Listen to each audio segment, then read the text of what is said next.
Broadcasting live worldwide. Welcome.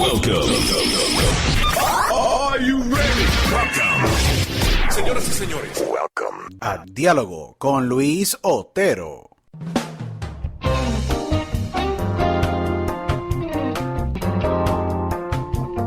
Bueno, bienvenidos a una nueva edición de Diálogo con Luis Otero. Aquí su host, Luis Otero, agradecidos con los miles y miles y miles de oyentes que nos escuchan alrededor de todo el mundo. Agradecido con todos ustedes. Les exhorto siempre que nos sigan a través de mi página de Instagram, @THE de Luis Otero. Ya somos más de 96,000 seguidores, así que les agradezco muchísimo a todos ustedes, al igual que somos más de 100 y pico de mil. Yo no perdí ya la cuenta técnicamente de todos los oyentes que tenemos alrededor del mundo. Les agradezco siempre porque sacan tiempo de escucharnos en todas las plataformas digitales. Estamos en Stitcher, en el Stitcher app, en Spotify, Apple Podcasts, Pandora, Amazon, en todos los devices de Alexa, en todo el mundo, en iHeartRadio, que estamos en todas las plataformas y seguimos creciendo, así que les agradezco mucho a ustedes. Recientemente entramos a la plataforma de Good Pods, endosada por la gran Kim Kardashian y un sinnúmero de otras celebridades, así que les agradezco nuevamente a Good Pods por añadirnos a su roster, y agradecido con todos ustedes. También pueden entrar a dialogoconotero.com para que escuchen también los episodios de Diálogo. Hoy yo tengo un episodio que yo llevo semanas loco por tener, y sumamente especial. A mí me encanta entrevistar y tener conversaciones con grandes talentos nuevos, y en todos los campos, sea la música, sea cine, sea el área de negocios, sea el área de entretenimiento, el área de deporte. Me encanta dialogar con ellos, al igual que hemos tenido figuras grandísimas como Nancy Cartwright, Robert Sánchez, Tony Andrades, en fin, un sinnúmero de personas que ya están establecidos y tienen carreras muy exitosas en el área donde ellos se desempeñan. Y para mí no es excepción durante el día de hoy yo tener este gran diálogo que para mí va a ser muy especial. Yo voy a entrevistar a un dúo de directores los cuales respeto muchísimo. Ellos son cubanos, desarrollaron en Cuba hace muchos años atrás la productora El Central Productions, o el Central, Producciones El Central en Cuba, y es bien increíble para mí porque crear una productora independiente pequeña en Cuba bajo las circunstancias que se vive en el país es bien complejo. Estos dos grandes directores emigran a Estados Unidos, y han trabajado bien fuerte por lo que tienen, y recientemente me da mucha alegría ver que una de sus grandes obras y grandes películas que han producido, The Last Rafter, El Último Balsero, fue adquirida por la gran empresa de HBO Latino, y va a ser presentada a través de HBO Max y está disponible ya desde junio 3. Para mí es un gran placer tener en este diálogo que vamos a tener bien interesante y extenso a los grandes directores Carlos Rafael Betancourt y Oscar Ernesto Ortega. Bienvenido aquí a Diálogo con Luis Otero. Un gran placer tenerlos a los dos. Al fin se nos dio y vamos a tener un gran episodio y una gran conversación.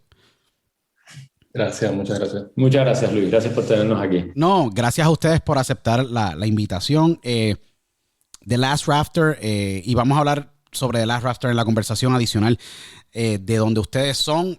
Háblenme un poco de dónde nace este dúo, porque son ustedes un dúo bien educado a niveles cinematográficos. Siempre han sido unos grandes emprendedores, inclusive viviendo lamentablemente en Cuba bajo las circunstancias, como quiera tenían la visión de crear algo tan especial como lo que es esta gran obra de Last Rafter, El Último Balsero, que creo que resuena en estos momentos y en estos tiempos y sigue siendo muy vigente de lo que se está viviendo actualmente a niveles globales, especialmente para nuestros hermanos cubanos que tanto queremos y amamos, y obviamente son sus compatriotas y otros países que están viviendo esta ola de inmigración hacia Estados Unidos u otros países, ya que Estados Unidos no es el único.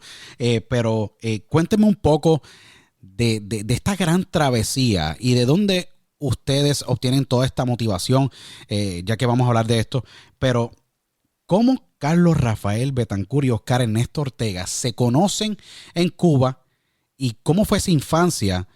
¿Y cómo es que ustedes se encuentran para crear el Central y poder pues dar esos primeros pasos antes de salir de Cuba y poder lograr y triunfar en Estados Unidos con este proyecto y con otros que actualmente ustedes están trabajando? Cuenta, Berlín, ¿cómo nos conocimos y hace cuánto tiempo? Nos conocimos como con 13, 14 años por ahí. Realmente lo que nos unió fue la música, nos unió la guitarra. Los dos tocábamos guitarra y nos encantaba hacer canciones. Decíamos que éramos trovadores. Nos creíamos trovadores, imagínate. Con 13, 14 años, guitarra al hombro por La Habana. Y lo lindo realmente es que creó una manera, un lenguaje a la hora de crear y una cosa lúdica en lo que nos entretenemos en vez de en otras cosas que se entretenían otros, es en hacer canciones, en estar aquí con la guitarra, ¿no? Entonces eso es lo mismo que hacemos ahora, exactamente lo mismo, es sentarnos todos los días a disfrutar de crear algo. Es diferente, la presión es diferente, por supuesto, la escala, el nivel de las cosas que estamos haciendo, los presupuestos, no tiene nada que ver con hacer una cancioncita en tu casa que al final nadie va a escucharlo. Ahí lo más importante... En la escuela nos oían sí, era la escuela, la peña, ¿sabes? Que ahí cómo lograr ahí conseguir la muchachita, todo eso, ese era el drama, el amor y todas esas cuestiones adolescentes bellas. Y ya luego, pues, todos nos pasamos a complicarse más la vida, estábamos en mundo de arte, Oscar va a historia a la Universidad de La Habana, yo empiezo en cine en la Universidad de Arte en Cuba. Nos reunimos ahí, siempre estábamos juntos, además Oscar tiraba fotos, esa era la otra cosa de toda la vida. La fotografía fue parte. Y la carrera de Carlos era más divertida porque en lo que él estaba rodando, rodeado de actores y actrices, yo estaba leyendo en una biblioteca libros interminables y yo dije, coño, estoy en la carrera incorrecta, yo tengo que mudarme para el lado allá, que es la parte divertida. Pero miren, por hoy la carrera de historia, además a mí me encanta la historia también, he sido apasionado de la historia siempre y nos une muchísimo y lo usamos muchísimo para todo lo que escribimos, para los referentes, para todo. Usamos mucho esa y esa carrera nos trajo al último bolsero también un poquitico. De ahí nace Ernesto. Exactamente. Ernesto es filósofo de tu facultad, la Facultad de Filosofía e Historia. O sea que todo tiene ahí conexión. Todo tiene conexión. Y bueno, pues así, o sea, realmente empezamos tocando guitarra de los 14 como a los 20 años. Y comenzamos a intentar hacer cortometrajes. Todo esto del Central nace de querer hacer cortos de una escuela de cine que no tiene muchas cámaras y que tiene muchos estudiantes con ganas de crear igual que nosotros y a conseguir una camarita. Y esta compañía nace con una camarita pequeñita así y 3 luces de jardín que compramos por ahí, como conseguimos, lucecitas cuadraditas que inventamos nosotros mismos y un micrófono con un cable y una varita, que era el boom. Y con eso dijimos que teníamos una productora, porque eso sí, siempre nos hemos puesto metas grandes. Wow. Nosotros teníamos una productora con esa camarita, 3 luces y un micrófono, pero adentro lo sentíamos y así comenzamos a hacer cortos y esa compañía empezó a crecer increíblemente.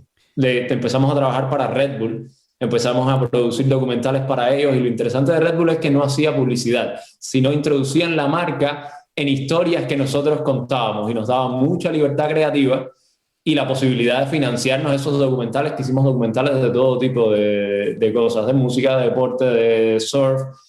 Y así esta compañía empieza a crecer sin darnos cuenta, sin tenerlo muy planeado y con el objetivo sobre todo de poder hacer cortometrajes, de poder hacer el trabajo que queríamos hacer narrativo. Es impresionante, es impresionante. Sí, lo lindo de Red Bull, que además fue un momento muy interesante para nosotros, fue que por un lado nos enseñar Jessica Pasos, que es puertorriqueña y era la directora de comunicaciones regional del Caribe en ese momento. Wow. Por un lado tuvimos un nivel grande a nivel de calidad, a nivel de lo que nos pedían, de la narrativa que nos estaban pidiendo, la manera de contar era diferente a lo que estábamos incluso acostumbrados nosotros y la cosa muy indie de la escuela. Esto era otra cosa, estábamos llevando, pero por otro lado nos dieron la oportunidad de traer historias súper genuinas y nos hizo también, nos creó un poco las ganas de investigar, de viajar por toda la isla. Hicimos historias sobre las chivichanas, que son estos carritos de madera con ruedas raras que usamos en Cuba, y entonces hicimos historias de surfing donde mezclamos un surfista de acá, de California, Hawái, top surfer en el mundo, con un surfista cubano, y la creatividad, o sea,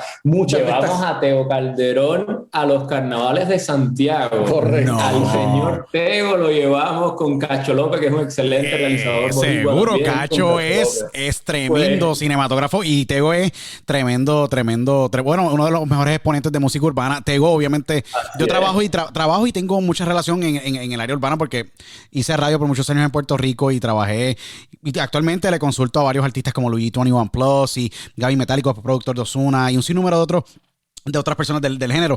Tego es una persona crucial y que ustedes se lo hayan llevado con el gran Cacho López, que Cacho es un tipazo, un tremendo director también, cinematógrafo puertorriqueño con un bagaje impresionante. Llevarse esos dos íconos de la cultura puertorriqueña, llevárselos para Cuba, y me imagino que Tego hizo muchas preguntas, porque Tego siempre hace preguntas de todo, es como que mira y explícame un poco de esto, y con este tipo de, porque el tipo es bien pueblo, Tego es bien pueblo, y wow, se lo llevaron a Cuba. ¿Cómo fue esa experiencia? ¿Cómo fue que se llevaron a Tego y cómo lo convencieron a él y a Cacho a que viajaran a Cuba para esto? Bueno, eso fue Red Bull, realmente. Ese poder solamente lo tiene Red Bull. Red Bull nos lo pone a nosotros en La Habana y nosotros lo llevamos a Santiago. Wow. Pero era, como bien tú dices, bien pueblo, se nos escapaba y se metía en lo que nosotros, en los solares, ¿sabes? En las cuarterías, en todos lados. Y nosotros sacando a Teo y diciendo, oye, que te conocen, que te van a hacer cualquier cosa aquí. No, imagínate. Pero la pasó muy bien. Fue un proyecto muy lindo, la verdad. Lindo. Y muy metido con la gente, ¿sabes? Muy de verdad.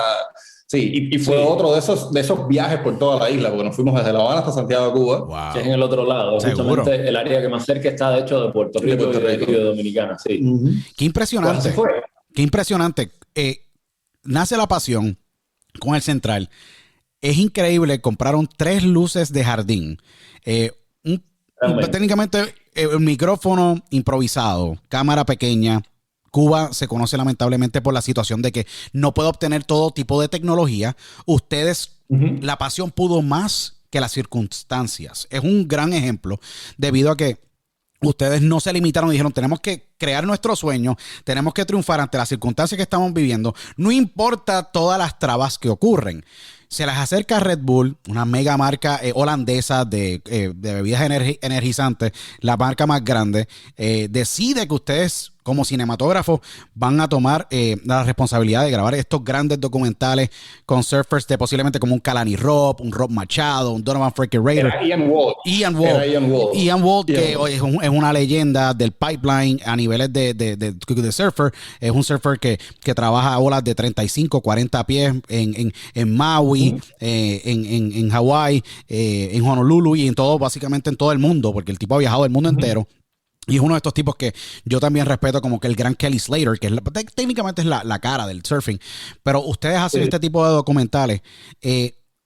Ustedes en algún momento, y se los pregunto y le hago esta pregunta con mucho respeto, ustedes siendo tan libres al pensar, viviendo en un país que pues lamentablemente es complejo en cómo uno debe comportarse.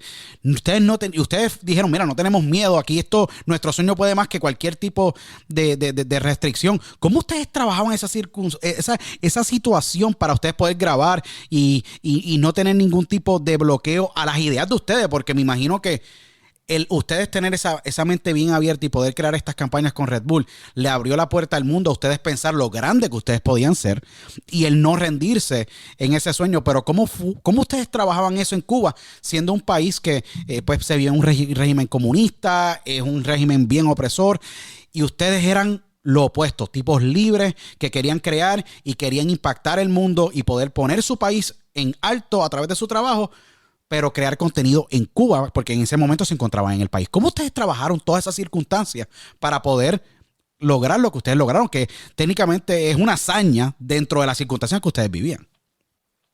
Tener 21 años ayuda mucho, yo creo, para empezar.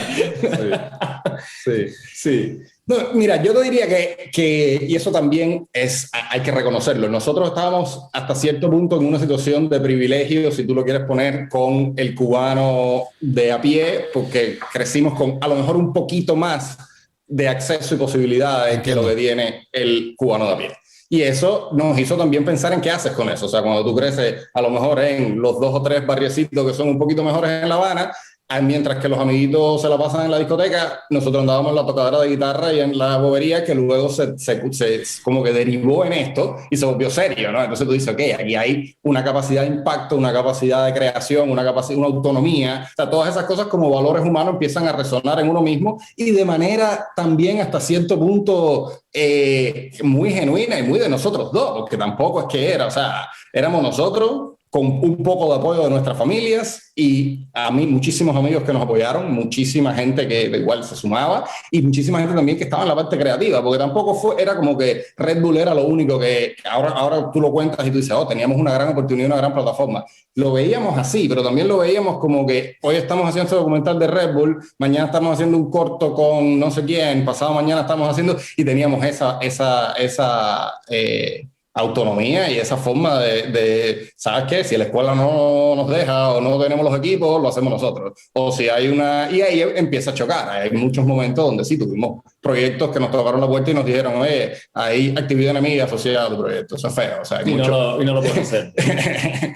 O sea, sí tuvimos un momento donde chocas con paredes, porque empiezas a crecer y tú dices, oh, sí somos un poquito más grandes, y también porque hay tanta paranoia que un grupo de muchachitos haciendo algo con 3 camaritas se convierte en algo que miran. O sea, en cualquier otro lugar no es un problema, pero firmar en una loma, en una escuela donde nos pararon, no es un problema. O sea, exactamente. Que había un montón de cosas que no se pueden hacer. Pero hay un muro en La Habana que tiene una frase que dice, la libertad no es solo un concepto. Y es una frase interesante porque, por otra parte, tener 21 años ayuda mucho a que tú eres tan libre como lo que tú piensas, y si tú no, y te hace ser un poco negligente. Probablemente hicimos cosas a esa edad que ahora no hubiésemos hecho, sinceramente. Nos metimos en problemas que ahora lo pensaríamos a lo mejor 2 veces para meternos en esos líos, pero como bien tú dijiste, nosotros éramos muy libres de mente, realmente, y teníamos además, éramos 2 toros ahí queriendo firmar, sin pensar en consecuencias, y tuvimos mucha suerte. Y vivimos una época, y también yo creo que es justo decirlo, vivimos una época que no es lo que está pasando ahora. Desafortunadamente, en este momento, nosotros no hubiésemos podido hacer lo que hicimos cuando teníamos 22 años. O sea, 10 años atrás hubo un momento, digamos que un espacio donde ciertas cosas se flexibilizaron sin perder la esencia del sistema que es, pero hubo una flexibilidad que en este momento no hay. Y yo creo que suerte, corrimos con suerte y subimos a enfrentarnos a determinados problemas, como todo. O sea, si miras después el recorrido fílmico de nosotros, vas a ver documentales más polémicos, cosas que hicimos que trajeron consecuencias, líos en los que nos metimos. Pero tuvimos la suerte de no tropezar demasiado fuerte, la verdad.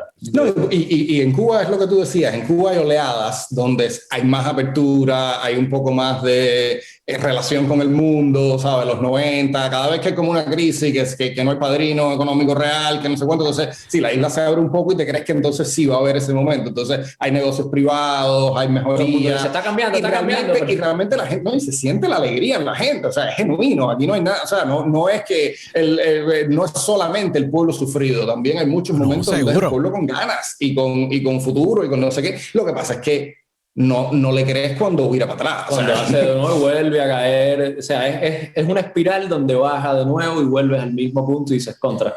Pero realmente no eran otros tiempos. Hoy no hubiésemos podido hacerlo. Es triste decir eso. Es triste que no se puede volver a hacer. Y yo creo que el timing de ustedes, Carlos y Oscar, fue perfecto.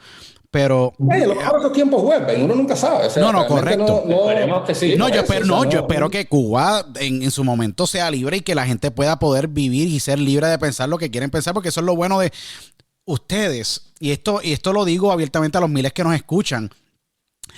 Carlos y Oscar, al tener esa libertad de pensar y poder, uno es libre de lo que piensa y uno tiene esa libertad claramente, y ustedes no dejaron que las circunstancias o lo que estaban viviendo o lo que se vive en Cuba los imposibilitara, que yo creo que mentalmente ustedes siempre han sido fuertes de intelecto y fuertes de mente ante las circunstancias que ustedes vivieron, porque te debe ser fuerte que dice, no, mira, como tú bien mencionaste, es fuerte decir, mira, estoy grabando este proyecto y te tocan la puerta. Me imagino que le pasaron a ustedes muchas cosas, decía, porque ¿qué nos va a pasar? Y yo creo que en esas experiencias que ustedes se probaron, como que, mira, ellos ni nadie nos va a parar, a pesar de que pues traten de amedrentarlos ustedes con el contenido que no tenía nada que ver para nada con la situación política. Ustedes están haciendo, o sea, contenido deportivo, contenido de marca, contenidos de cortometrajes contando historias, posiblemente de amor, posiblemente de muchachos de barrio. Yo creo que eso es... ustedes crearon una resistencia mental más fuerte que posiblemente cualquier cinematógrafo, cualquier actor o actriz que está entrando a Hollywood, porque ya ustedes vivieron bajo las circunstancias y cuando salieron de Cuba se han comido el mundo. Técnicamente dijimos, ya olvídate, nos vamos a comer el mundo. Cuando ustedes exactamente entran a Cuba, salen de Cuba, ¿cuál fue el primer proyecto que ustedes trabajan fuera del país?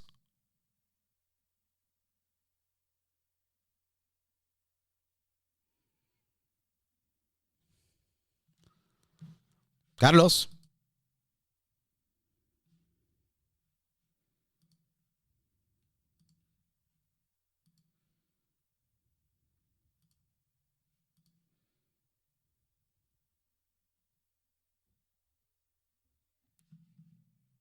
Ahora estamos de vuelta nuevamente. No te apures. Eso nos pasa por hablar temas políticos, ¿tú ves? Nos quitaron internet. No, sí, no, nos escucharon allá y olvídate. No, es impresionante lo que ustedes han hecho. Y la pregunta que le estaba haciendo era, ¿cuándo ustedes deciden salir de Cuba? ¿Cuándo deciden ustedes salir? ¿Y cómo fue esa travesía para poder ustedes ser hoy el Central con oficinas en Miami y poder obviamente haber creado la reciente gran película que les exhorto a todo el mundo que vaya a HBO Max y la vean, que es The Last Rafter, el último balsero, una historia sumamente impresionante, tremendamente bien contada. Pero cuando ustedes toman la decisión de que el Central tiene que salir de Cuba, ¿cómo ustedes salen y llegan a Estados Unidos? ¿Me pueden contar un poquito sobre esa travesía? Cuéntenme para que la gente tenga esa perspectiva, porque el camino en Estados Unidos cuando tú llegas es desde cero. Empiezas desde cero técnicamente y tienes que utilizar toda esa resistencia mental que ustedes desarrollaron a través de esos años para volver a construir un nombre, una reputación y una visión nueva ante las circunstancias nuevas y positivas y abiertas que ustedes tenían cuando la Central, o ustedes dos, los gran Carlos Rafael Betancur y Oscar Ernesto Ortega, llegan a Estados Unidos. ¿Cómo fue esa travesía cuando ustedes deciden irse de Cuba y cómo es que se da todo? Bueno, te cuento, ahí... Tú primero. Yo primero, porque Sí. yo me voy primero, sí. Ahí realmente nos separamos, Oscar se queda con el Central en Cuba y yo me voy a estudiar cine, vengo para acá. O sea, yo tenía la idea, habíamos venido a Nueva York, habíamos hecho parte Pero de... realmente tuviste que trabajar duro antes de eso. Sí, No voy seas para allá. modesto, No, sí, voy o para sea, allá. Ahora antes voy, de ahora voy. llegar al cine tuviste que... Iba a Nueva York primero, por eso Sí. te digo. Veníamos primero vinimos aquí a Nueva York primero, estuvimos, o sea, un poco de más, yo había estado en Miami antes, pero fuera de Miami y trabajando en un proyecto como tal. Vinimos a hacer un documental de un músico cubano que dicen que se disputa ser el padre de la salsa, pero sabes, los boricuas y los cubanos tenemos esa cosa. No, seguro. ¿Quién hizo la salsa? Sí. Arsenio Rodríguez. Oh, wow, Sí, seguro, sí, el gran Arsenio, sí. seguro. Un Sí. gran exponente de la salsa, seguro que sí. Sí. Pues vinimos a hacer ese proyecto musical. Tuvimos la suerte de estar en esa colaboración. Exactamente. En 2012. 2012, de ahí regresamos a La Habana y ya yo estaba buscando una variante de venir a... O sea, mi objetivo fundamental era estudiar cine, era mi gran sueño ahí en ese momento, en alguna de las escuelas como top de Estados Unidos. Pero igual, yo sabía que se iba a tomar caminito y que no iba a ser tampoco de la noche a la mañana. Y yo creo que Nueva York nos cambió la vida. Yo creo que llegar a Nueva York a los 2012, ¿qué edad podíamos tener en el 2012 contra? 25. O sea, llegar a Nueva York a los 25 años así, de Habana a Nueva York, es un choque muy fuerte. Es un Bien choque fuerte. cultural fuertísimo, la verdad. Uh-huh. Sí, nos cambió la vida, nos cambió la perspectiva de todo. Nosotros teníamos ideas muy claras, independientemente de lo que pasaba en Cuba, realmente nosotros confiábamos mucho en hacer una carrera toda la vida allá. O sea, nunca, en ese momento no teníamos ningún tipo de planes de emigrar a ningún sitio. Creíamos que nosotros íbamos a cambiarlo todo, que íbamos a ser los pioneros de todo y que nuestra carrera se iba a desarrollar allá, y Nueva York nos nos mueve bastante. Sí, yo creo que entre Nueva York, entre esto mismo que te contábamos, de que empezamos a tener un par de encuentros ahí con 2 o 3 gente, con una persona de la seguridad del Estado, que fue feo también, y que yo creo que eso también nos hizo repensarnos 2 o 3 cosas, de cuán frágil eres, no lo sabes, no te das cuenta, pero realmente no estás protegido, o sea, no tienes, y frágil eres en todos lados, o sea, tú vas contigo mismo, y eso no en ningún lugar te va a garantizar absolutamente nada. Pero eso sí eres un delincuente, pero nosotros queríamos hacer una las película. Cosas. Exactamente, nosotros queríamos no vender nada ilegal. Efectivamente. Sí. Y de alguna manera llega un momento donde si no haces algo ilegal, no operas y no está bien vivir en ese, ¿sabes? Es difícil, es complejo, entonces, seguro. Es bien, debe ser retante. Ustedes, tipos honestos como ustedes, emprendedores con ganas de triunfar y que tengas esa opresión y tengas esa limitación y tengas todas estas circunstancias y yo no quiero hacer nada malo, yo quiero solamente filmar. Como usted muy bien dice. Y genuinamente te digo, yo tenía ganas de estudiar cine en algún lugar, en un plan así como maestría. Me gustaba mucho la AFI, es como las 100 películas, las listas, los no sé qué, eso se conoce en todos lados. Entonces, esa era parte del sueño y del plan. Y así me fui a Los Ángeles, me reconecté con 2 primos que tengo que crecieron acá en Miami y que estaban allá, que me enseñaron más o menos desde cómo se usa una tarjeta de crédito hasta todo. Qué bueno, sí. Y realmente sí, con ese apoyo, pues a partir de ahí empecé como de PA, ¿sabes? De Production Assistant, trabajando en sets. Yo soy editor y logré reencauzarme como editor, porque aquí reencauzarte como director es mucho más difícil. Bien complejo. Y de ahí entonces de cine en AFI, en el American Film Institute. Televisión dura y hice televisión fuerte, sí. Cierto, ¿verdad que sí? También hice edición y producción en televisión como por un año y medio, ahorré de plata, porque si no puedes estudiar en una escuela, en una academia grande, no, ¿sabes? Los scholarships, they're never enough. Entonces, y a partir de ahí, pues, ¿qué? A partir de ahí aparece este proyecto y nos reconectamos. Sí. Bueno, y mientras Oscar mantuvo el central en Cuba y trajo el central a Miami. Sí, o yo diría, yo primero me traje a mí y después traje el central, que igual misma, o sea, traer el central a Miami fue como empezar el central en Cuba. 3 lámparas de jardín y una camarita y créete que tienes una compañía. O sea, es lo mismo. Llegué aquí e inscribí la compañía en el estado de la Florida, pero eso no significa nada. Eso es un nombre y una página web. Pero basado en eso, si tú te sientes que tienes una compañía, eventualmente vas a tener una compañía, y eso fue lo que nos sucedió. Inscribimos la compañía acá y yo también empecé a ser operador de cámara, asistente de cámara, a trabajar. Lo que teníamos muy claro, yo creo, es que no queríamos salirnos del medio. Entonces, tratamos de trabajar todo lo posible dentro de la industria, haciendo cualquier tipo de trabajo. Esto es una gran pirámide y puedes trabajar muy en el fondo, que es casi estar en la base de la industria, o ir subiendo. Y yo empecé de nuevo desde la base. O sea, que es un cambio brusco, porque en Cuba vives en una burbuja de ya éramos directores, ya éramos yo director de fotografía, teníamos una compañía, y es empezar de cero como migrante, lo cual también está muy bien porque te pone en perspectiva y te hace valorar realmente después lo que tienes y a dónde llegas. Yo creo que necesitábamos muchísimo empezar de nuevo de cero acá. Y empezar de cero y querer tener una compañía y empezar a producir, ahorrar un poquito de dinerito. Tuvimos la suerte de empezar a hacer comerciales. O sea, nos reencontramos con este proyecto, con el Balsero. Carlos estaba terminando de estudiar en AFI y teníamos este guión y empezamos a trabajar en él, y sin tener un centavo, porque además no teníamos ni estudio, ni agentes, ni productores. Eran los ahorritos de nosotros, y a decir, con estos ahorros vamos a hacer una película. Y con Alina Rodríguez, nuestra productora que viene con nosotros de La Habana, que también se sumó al proyecto, fue decir, la vamos a hacer. No sabemos cómo, no sabemos con qué dinero, pero lo vamos a hacer. Reunamos un poquito y comencemos. Tengamos el apoyo de todos los amigos de Miami, que fueron muchos, que nos apoyaron con cámaras, que nos dieron muy buenos deals de rentas y de tal. Hicimos un crew y salimos con la película, y al mismo tiempo tuvimos la grandísima suerte de que empezaran a funcionar nuevos comerciales y a que la compañía se solidificara, que fue lo que sucedió hasta hoy.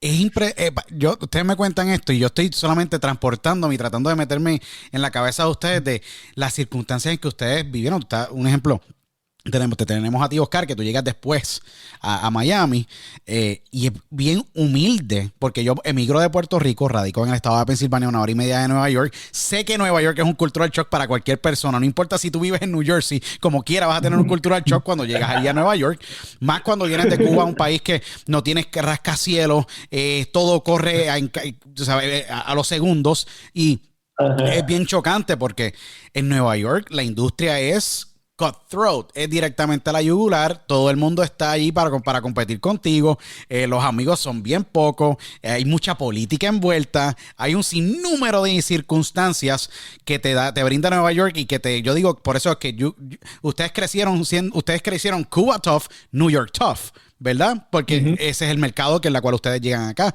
Luego, Carlos está en Los Ángeles, se va a IFI, trabaja y vas entendiendo la industria desde la perspectiva de Los Ángeles, ya que Los Ángeles es donde pues están todos los estudios, la gran mayoría de las agencias, casi todos los actores viven allá, aunque ya la industria después de esta pandemia yo creo que ya pues se ha diversificado en muchas áreas, aunque están los hubs de Pittsburgh, Atlanta, Miami siempre ha sido un hub de filme, ahora Texas y un sinnúmero de otras áreas también, pero cuando ustedes dos se juntan, crean nuevamente el Central y poder crear The Last Rafter. Last Rafter, me imagino que tuvo que haber sido una historia muy emocional. Y lo digo porque ustedes están narrando lo que ocurre con su propio país y con ese ciudadano que quiere triunfar, que quiere vivir libre, que quiere poder con su propio esfuerzo y su propia intelectualidad libre, poder lograr lo que él quiera. Ustedes son de esos sobrevivientes que salen del país y crean. Y desde poco a poco, poniendo bloque por bloque, trabajando y obviamente, como yo digo, picando piedra y paying your dues in the industry, crean ustedes nuevamente lo que ustedes tanto soñaron. Cuando tú inscribes esa empresa, inscribes el Central, y empiezan ustedes con todo lo que ahorraban, que lo pusieron y tiraron los dados y dijeron, nosotros creemos en nosotros, porque el tú invertir en ti mismo, muchas veces hasta la gente tiene ese reto. No saben si va a darse o no. Y ustedes apostaron a ustedes. Y yo creo que es sumamente digno de admirar porque yo creo que ahí es que tú puedes ver la credibilidad o lo mucho que ustedes creen en sí mismos. Yo creo que eso es algo que tenemos que aprender de esta gran historia de Carlos y Oscar, porque ese factor es el factor que los lleva a ustedes de trabajar como PAs o trabajar como editores para cualquier otra empresa, a ustedes crear su propia empresa y poder hacer el leap of faith y hacer su propio contenido.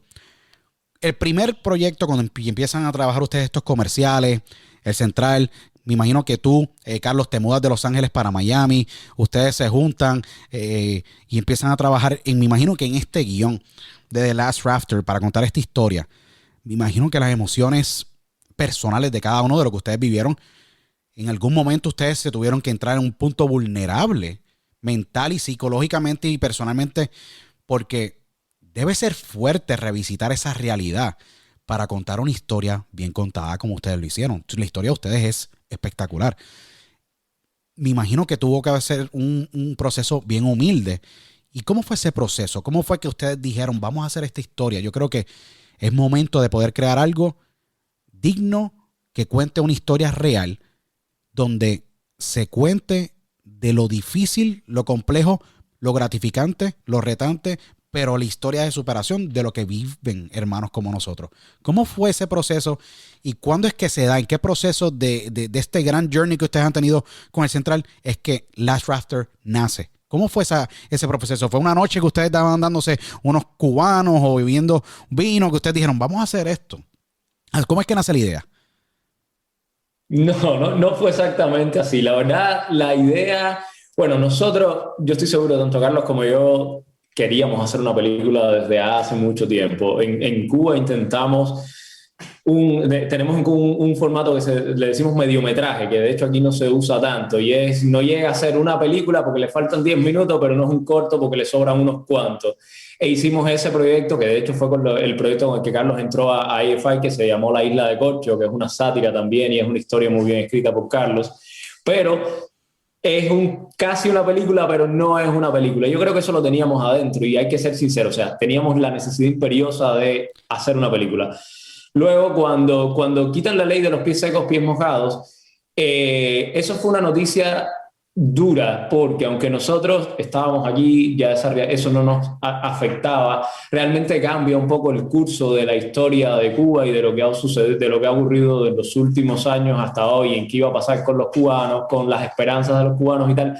Y de ahí nace la idea de comencemos una historia con el primer cubano que llega después de que quitan esta ley y que le toca tener la misma realidad que tienen el resto de los emigrantes. Y pongámonos entonces también en los zapatos de todos los emigrantes. Se acaban los privilegios, o al menos uno de los privilegios importantes que tiene la comunidad cubana, y fantasiemos con la idea de este nuevo cubano emigrante, ¿a qué se va a tener que enfrentar? Yo creo que esa fue una duda general. Todo el que conozca o todo el que le interese un poco el tema Cuba y qué pasa con esta ley se tiene que haber preguntado, bueno, ¿ahora qué? O sea, ¿cómo va a vivir el que llegue al día siguiente en una balsa? Y eso, de ahí parte la idea, pero se empieza a complejizar porque eso no era lo único que queríamos contar. ¿Quién era este migrante? Ernesto. ¿Y quién es Ernesto? Bueno, Ernesto va a ser un filósofo lleno de contradicciones, atormentado, un tipo que no va a llegar y va a mirar arriba a los rascacielos y va a estar deslumbrado, que va a entrar a un mall y va a querer comprarse todo lo que hay dentro. No, dijimos, vamos a traer un ser humano que lo deslumbra, lo nuevo, los rascacielos, el lujo, el desarrollo, pero que al mismo tiempo tenga contradicciones, que sea un ser humano donde no todo es perfecto y empieza a cuestionarse cosas. Y a eso le sumamos la historia del padre de Ernesto, y es lo que sucede o lo que sucedió con los gays en un periodo en Cuba que no pasa exactamente ahora, pero sucedió y nos pareció digno también de poner en la pantalla porque se ha hablado poco de eso. Hay un excelente documental que cuenta esa historia, pero yo creo que solo eso, se llama Conducta Impropia el documental. Y sumamos todo esto y de ahí es donde nace realmente la película. Y al menos por mi parte, de las ganas que yo tenía de volver a trabajar con Carlos, o sea, que Carlos quisiera hacer esta película, para mí fue un regalo, y a partir de ahí es que realmente surge el proyecto. O sea, los vinos vinieron después. No, me imagino. Los vinos vinieron después, eso es buena. No, desde mi perspectiva te cuento, o sea, yo estaba en la escuela, estaba en EFI y hay un taller en la escuela que se llama Feature Development Workshop, un taller de desarrollo de guiones de largometraje, que es de hecho una de las mejores cosas que hay en la escuela, más que los cortos y que los premios y todas esas cosas, porque realmente trabajas con un mentor que te hace escribir y entregar páginas todos los viernes, y es un ejercicio súper bueno, ¿sabes? Trabajas como un escritor y tienes que estar forzado, que yo paré después por mi tesis, en fin, otras cosas, pero te crea esa cosa. Y yo estaba trabajando en otro guión de otra cosa y Oscar me manda esto, él escribe un primer guión de todo, un primer, ¿sabes? Hay un primer draft con las bases más o menos de lo que era la película. Me lo manda para allá, yo leo todo aquello y le encuentro, de verdad, mucho corazón, y le encuentro algo que a lo mejor lo que yo estaba escribiendo, ¿no? Que de hecho es un proyecto que tengo ahí en la gaveta y que no ha salido todavía. No, lo que yo estaba escribiendo no tenía. Y entonces digo, ¿sabes qué? Vamos a ver. Estaba Luca Guadagnino, el director de Call Me By Your Name, yo siempre hago esa historia, en la escuela, porque además es verdad, estábamos hablando Oscar y yo por teléfono, y este hombre llega y cuenta que él trabaja mucho en comerciales, además tiene una carrera en comerciales muy grande, habla de los detalles de su vida y habla de cómo en esta película se va a Italia con sus amigos a la casa esta preciosa, este pueblito, y hacen la película ahí entre amigos, por supuesto. Una película entre amigos de Luca Guadagnino no tiene nada que ver con una película entre amigos. Correcto, nosotros en Miami, nuestros 3 meses.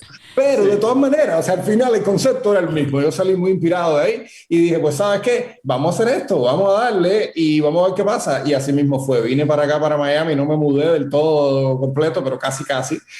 Estuvimos como 2 meses o 3 meses entre yendo y viniendo. Y nada, trabajamos muchísimo. Héctor Medina, el actor, que es un actor buenísimo y que le puso muchísimo el corazón, la imagen, todo. O sea, la vibra y los ojos que tiene y el alma que tiene ese personaje, que va mucho más allá de lo que está escrito. Porque ese personaje realmente habla poco y pregunta mucho. Y esos son personajes muy difíciles, porque es esa ingenuidad que te muestra respuestas a través de preguntas, y Héctor lo hizo espectacular. Entonces esa era otra de las cosas de los retos muy lindos, aparte de, bueno, lo que ya Oscar contó de la historia como tal que estábamos queriendo narrar. Y por otra parte, terminando de responder tu pregunta, o sea, así nace el proyecto y lo otro fue no planear mucho, sino tratar de ponerle sentimiento y verdad, que es lo que, o sea, esta historia realmente no pretendía nada, ni la pensamos como, ok, según la audiencia y el mercado. y en complacer a un público. Contemos una historia que esté cerca de nosotros. Eso es una variante, es fácil, pero yo creo que funciona para hacer tu primer proyecto, y contemos nuestra realidad, pongamos cada uno un poco de nosotros en Ernesto y de nuestras vivencias, y que esta película vaya fluyendo. Y así sucedió. Para mí fue bien impactante cuando empecé yo a ver la película, ver cómo ustedes tocan el tema de pies secos, pies mojados. Cuando yo recibí la noticia, eso fue en el año 2017, en enero 12, para los que vayan, vamos a poner aquí en perspectiva. Esa noticia fue para mí, yo creo que sumamente fuerte y triste. Yo siendo puertorriqueño y entendiendo la realidad en que se vive en Cuba, fue para mí uno de esos momentos donde pues mi estómago como que se torció. Porque yo digo, wow, qué más difícil se la van a poner ya. Tú viviendo en un país donde lamentablemente tu libertad está en riesgo y posiblemente el tu poder pensar libremente ya está en riesgo. Y yo dije, wow, ¿qué va a pasar con todos estos cubanos? Las circunstancias, porque el famoso caso de Elian, el niño Elian, hace muchos años atrás, podemos leer la historia, fue un tema basado en esa ley, debido a que pues él nunca tocó tierra y se estaban amparando. ¿Y qué pasa? Crea esta incertidumbre que ustedes muy bien y fenomenalmente presentan y lo llevan de una manera tan respetuosa que yo dije, esta película tiene algo sumamente trascendental cuando yo la vi. Yo dije, esta película va a vivir por siempre. ¿Por qué? Por la simple razón, como ustedes trabajan pies secos, pies mojados, que esa conversación no fue una conversación que se discutió de la manera en que se tenía que discutir, ni la decisión se tomó de la manera más inteligente tampoco. Eso fue una ley que fue suprimida por la administración Obama. No entraremos en detalles ahora, pero fue la administración Obama y fue bien difícil. Para mí, yo creo que miles y miles de cubanos exiliados. Y luego ustedes tocan el tema de la masculinidad y muy bien mencionaste, Conducta Impropia, un gran documental, 1984, dirigido por Néstor Almendros y Orlando Jiménez Leal, donde habla básicamente sobre la homosexualidad, los disidentes, la libertad de religión y lo triste de que eran encarcelados. Y ustedes también muy profesionalmente, respetuosamente, trabajan estos dos temas que son muy delicados porque apelan al corazón del cubano, a la dignidad humana en general, y lo presentan de una manera tan artísticamente correcta que uno le llega profundamente al corazón. A mí me llegó al corazón profundamente cuando yo lo vi. Yo dije, esta película va a ser muy trascendental y el mundo tiene que conocer de ella. Cuando ustedes están desarrollando estos temas y entran en la conversación en la historia de Ernesto, que me imagino que ustedes se veían en Ernesto a la vez que estaban escribiendo la película y dándole forma, no tan solo a Ernesto, sino también le estaban dando forma a los diferentes otros personajes de la película, que eran Lenin, Ale, Lucy, Jay, Chas Mena, que fue Lenin en la película, y un sinnúmero de grandes actores que le dan ese color y esa vida a esos personajes para contar esta historia. Me imagino que cuando ustedes tocan estos temas, la manera en que ustedes pudieron conectar todas las historias pudo haberle tomado un poco de tiempo, pero crearon algo magnífico. Cuando ustedes están grabando y están filmando la película, hay un momento en la grabación que ustedes cuando están filmando, que ustedes dijeron, esta película es bien especial.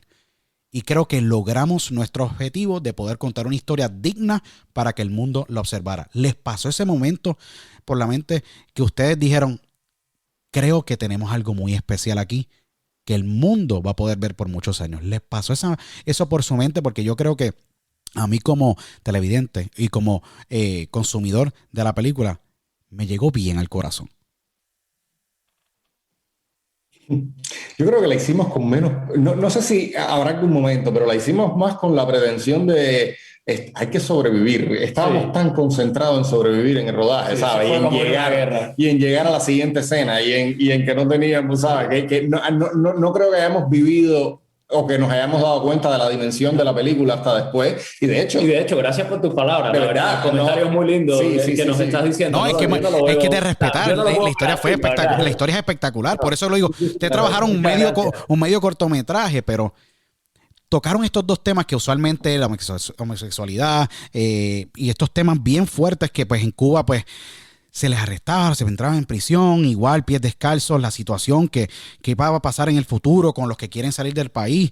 Son temas muy delicados que pueden entrar en conversaciones en cualquier mesa controversiales donde hay política envuelta, donde hay masculinidad envuelta, donde hay dignidad envuelta. Son temas delicados que actualmente, como está la situación global, mucha gente trata de inclusive ni entrar en esas conversaciones. Y yo entro en esas conversaciones aquí en el espacio de diálogo, en la plataforma que he creado, porque creo que el diálogo es sumamente importante y ustedes fomentan el diálogo con El Último Balsero, con The Last Rafter, que está en HBO Max. Se los exhorto a todo el mundo, es espectacular. Y no tan solo eso, sino se abre la conversación de la dignidad humana, algo que pues ha sido violado en Cuba y en otros países que tienen este mismo tipo de gobierno, como en China también, que lamentablemente están viviendo unos tiempos muy difíciles. Pero ustedes tocan esto con una manera tan respetuosa que logra el objetivo de poder pensar críticamente de dónde vienen los cubanos, de lo dichosos o bendecidos que somos, que vivimos en Estados Unidos o en países libres, pero tocan esas circunstancias de una manera impresionante. Ante mis ojos fue impresionante y es impresionante ya que logran el objetivo de poder llegarle a la fibra humana. Yo creo que esa es la parte clave de cualquier película y ustedes lo logran inmediatamente, casi 30 minutos en la película. Tú estás sumergido en esta realidad y tú estás en la mente de Ernesto.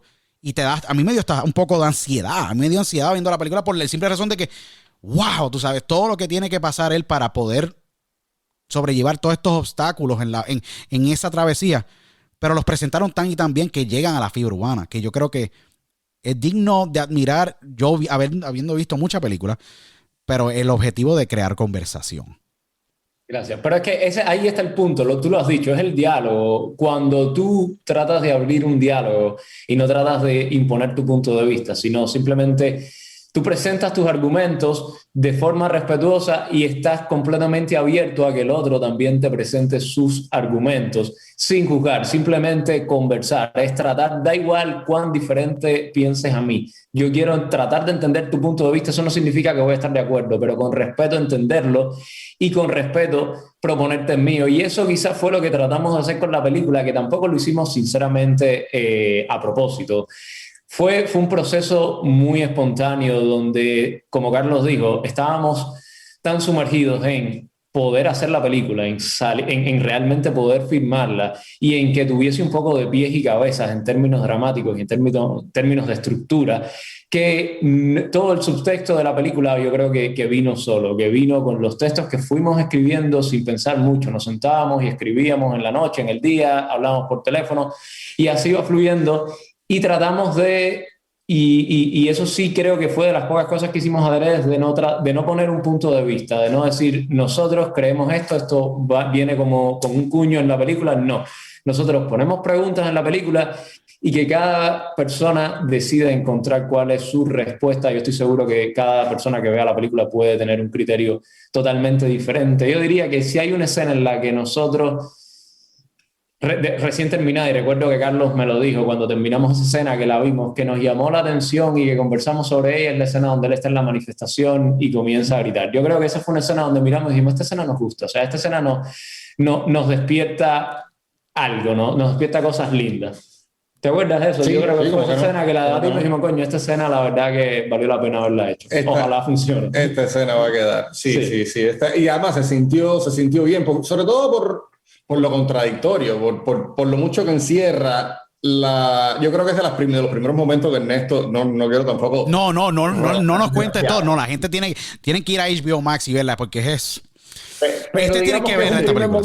Es un momento muy catártico y es un momento donde él decide hacer algo por sí mismo. ¿Sabes? Él siempre está un poco que donde lo lleva el amigo, donde lo llevan los demás, está como yendo, tomando lo que el mundo le trae, y en este caso realmente decide hacer algo por sí mismo, decide salirse del carro y bueno, pues y ya, luego ahí hacer veremos. esa catarsis que además Y esa catarsis, está exactamente. dentro de nosotros, que también, y no solo de los cubanos, yo creo que todas las personas en algún momento necesitamos explotar también y decir y gritar lo que creemos, en cualquier circunstancia, cualquier tenga que ver con política o no, a veces hay que simplemente expresarse. Y va más allá de la política, exactamente. Yo creo que va más allá de la política. Y lo otro que también ¿Seguro? tiene que ver con esa escena, pero tiene que ver con la película en general, es la diferencia de qué es la Cuba fuera de Cuba hoy y que probablemente uno se cree que es lo mismo que era en los 60. Y es muy diferente y tiene un abanico muy grande. Y era lo otro que también queríamos mostrar. Los propios actores trajeron de sus propias experiencias, de quiénes son ellos, a los personajes. Y fue muy lindo porque nosotros somos una generación de cubanos,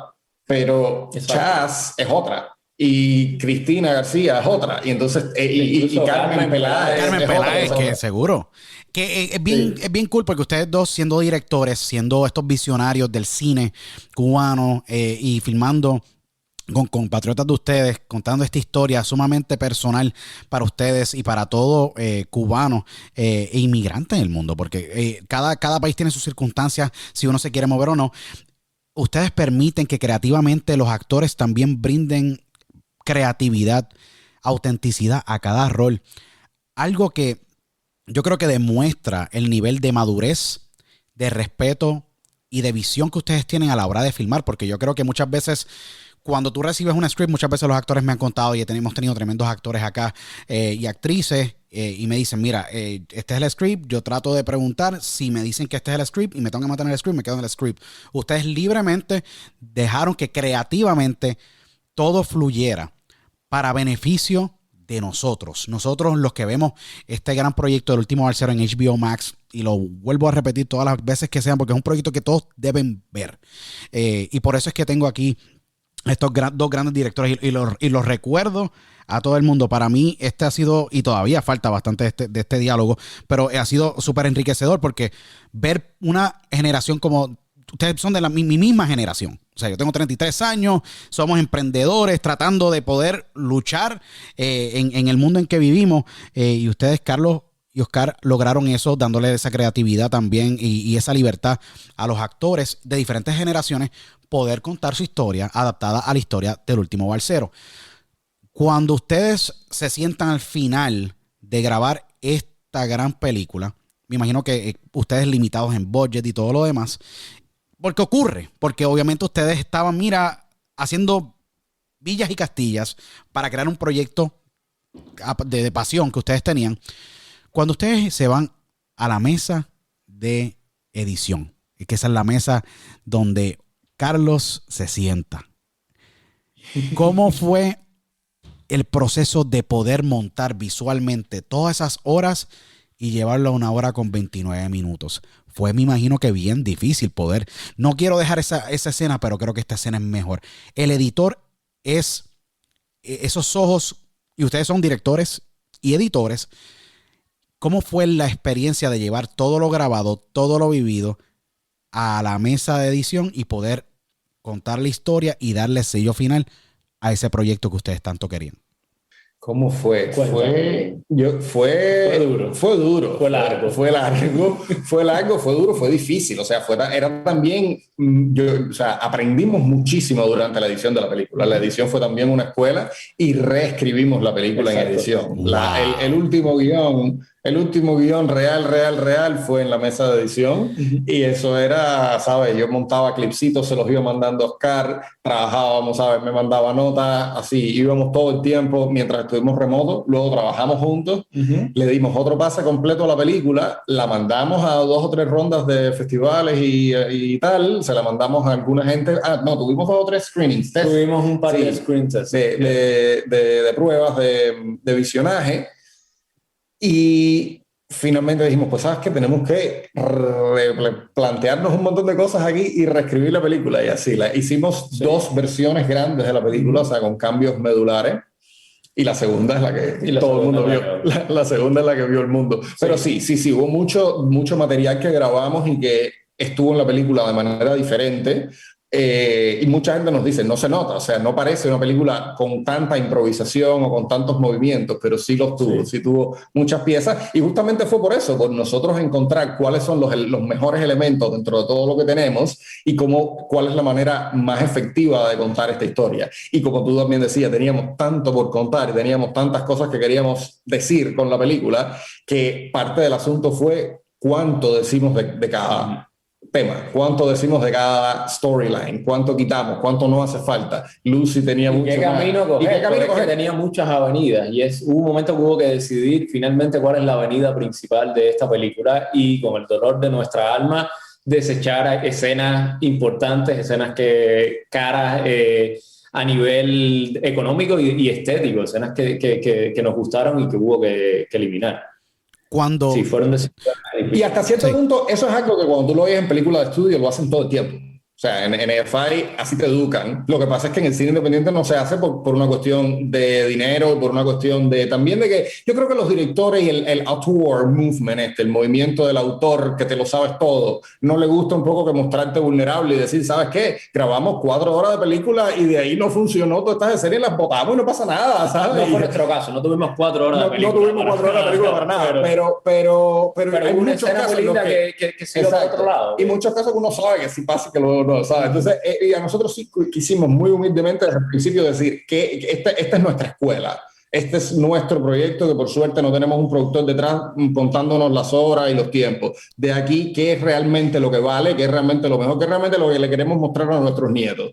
¿Y cuál es esa historia? ¿Y cuál es la manera más efectiva de hacerlo? Y así, esa fue la que salió. Y es bien cool porque esa segunda edición en la que estamos viendo, yo me imagino que en la primera tienen que haber escenas espectaculares también, que yo sé que ustedes dicen posiblemente lancemos un deleted scenes version donde hayan esas escenas que son sí, y por eso yo sé que lo tienen que haber hablado, porque ustedes dicen aquí todavía contenido que podemos subir en nuestra página de Instagram o en página de YouTube que sean deleted scenes del último balsero, que todavía calan, y hay un público allá afuera que consume esos deleted scenes y que les encanta, porque ese es el punto, el contenido visual nunca muere, y más con una historia tan espectacular como la que ustedes han logrado. Cuando te sentaste en esa mesa de edición, tienes estos screenings, ¿cómo es a veces tomar el feedback de personas que no estuvieron en el set, que posiblemente son ejecutivos, que posiblemente no son creativos como ustedes, pero ustedes son creativos, empresarios, negociantes, escritores, ustedes corren todas las bases, son partners y han creado esta historia? ¿Cómo a veces tú tomas ese feedback? Porque a veces, como seres humanos, tenemos pues la resistencia. Queremos resistirnos un poco a ese cambio, porque posiblemente él no tiene la visión creativa, está viendo la visión de negocio. El otro está mirándolo en el aspecto de que, mira, le falta esta colorización o este tipo de editaje, o que no corten tanto la escena y viene otra. Hay un sinnúmero de factores cuando tú estás en un screening. Screening puede ser bueno, como puede ser en cuestión de feedback, a veces puede ser difícil porque tú ya tienes premeditadamente en tu cabeza que ya está en la película y tienes que irte nuevamente al edition board y trabajar largas horas. Me imagino que se demoraron ustedes semanas y semanas y semanas, y cuidado si meses, en poder montar esta historia también. ¿Cómo ustedes manejaron el feedback de estos ejecutivos o estas personas que estaban envueltas, y ustedes filtraron esa información y la pudieron implementar de la manera tan correcta como lo hicieron? Pues, ¿cómo fue? Bien, ¿no? O sea, realmente las mejores opiniones vinieron de ahí. Tenemos un montón de caminos que tomamos que vinieron de feedback, no solo desde el screening, incluso desde el guión, la verdad. Desde el guión fuimos teniendo, y esas opiniones, además de personas que no están directamente vinculadas con la industria o con contar historias, son muy buenas porque son las más genuinas, son las que vienen de la audiencia que no tiene trucos, que te está diciendo lo que realmente les choca desde el principio. Entonces, y esta película, de hecho, es la película que es hoy gracias a todas esas opiniones. Y tuvimos opiniones de todos tipos. Hubo una que, de hecho, nos decían que Ernesto no corría bien, que había que acortar el tiempo donde él corría porque corría raro. Buenísimo, pero es verdad. Si hay alguien que te suena, que ves raro una cosa que nosotros a lo mejor ya nunca lo vimos. Te preocupas en eso, porque ¿cómo corre Ernesto? Exactamente, we have bigger fish to fry. Era menos de los problemas. Pero cuando tú ves que hay varias gente que eso le saca, tú dices, mira, qué raro, ¿no? Entonces vamos a modificar ese momentito y cortar aquí allá. Nosotros realmente no tuvimos ejecutivos que estaban pensando en vender la película. Para bien y para mal, porque eso hizo que tuviésemos que nosotros hacer el trabajo ejecutivo, pero por otro lado no tuvimos la presión de, ¿sabes qué? Comercialmente esto aquí funciona mejor. Y, o sea, ese nivel de filtrar notas e implementarlas de la mejor manera posible fue menos así, fue más bien tomar de lo que la gente nos decía y por otro lado también, por supuesto, darnos cuenta de dónde está viniendo el comentario y cómo implementarlo y cuál es la nota detrás de la nota, porque hay muchas veces que lo que te salta no es exactamente, o sea, la nota que te dan no va, la solución no está en lo que te están diciendo, sino está en otro lado, y eso es parte también de la experiencia, yo creo, ¿no? De ver que a lo mejor lo que le está saltando a alguien en el público no es específicamente lo que te están diciendo y lo resuelves por otro lado. Y otra cosa, otro elemento yo creo importantísimo es no cansarnos. O sea, no estábamos también, yo muchas veces me cansaba y Oscar que es incansable, porque además no sé cuántas colorizaciones, hasta llegar a la mejor imagen, o sea, ese no cansarnos fue muy importante para eso, para que la película realmente fuera la mejor versión de sí misma. Y muchas veces pasa que la vida, ¿sabes? Todos vivimos una vida que vivir con una película 2 años, 3 años, es difícil.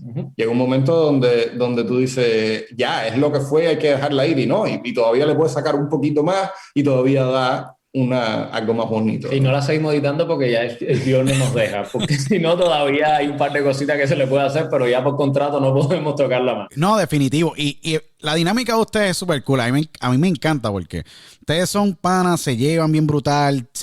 La energía de ustedes, me imagino que cuando Oscar tiene energía, Carlos, tú estás posiblemente bien extenuado, you feed off from each other, como se puede decir.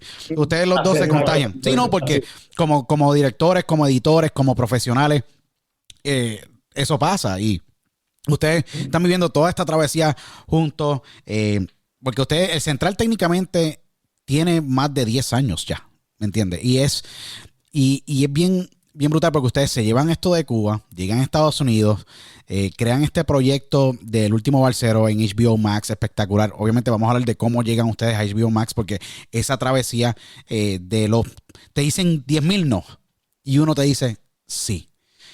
Cuando ustedes presentan la película en el Miami Film Festival, un gran festival de cine, y ustedes hacen la premiere en marzo, más de 4 salas repletas a capacidad.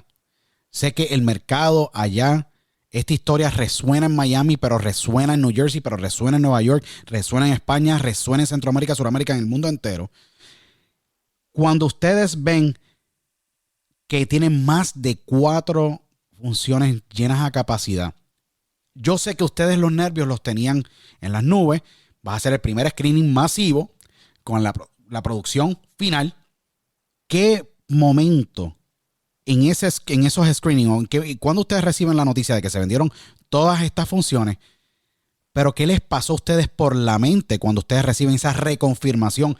No de lo que ustedes querían, sino que el mercado le está respondiendo ahora a ustedes y ustedes están tirando los dados desde el principio de que creen en el proyecto y el mercado te responde en uno de los festivales más grandes de Estados Unidos, el Miami Film Festival, que la gente le encantó la película. ¿Cómo fue esa experiencia? Porque ahí hay un momento en donde el peso de tus hombros es menos. Y cuando presentas en Seattle y cuando presentas en Los Ángeles, es menos, porque ya tú ves el mercado que te está respondiendo. Y la respuesta en Seattle es buena, en Miami es buena, en Nueva York es buena, en Los Ángeles es buena. ¿Cómo fue ese primer screening masivo y la respuesta que ustedes recibieron? ¿Y cómo ustedes procesaron eso después de tanto sacrificio y tantos bloqueos en el camino para poder llegar a ese momento?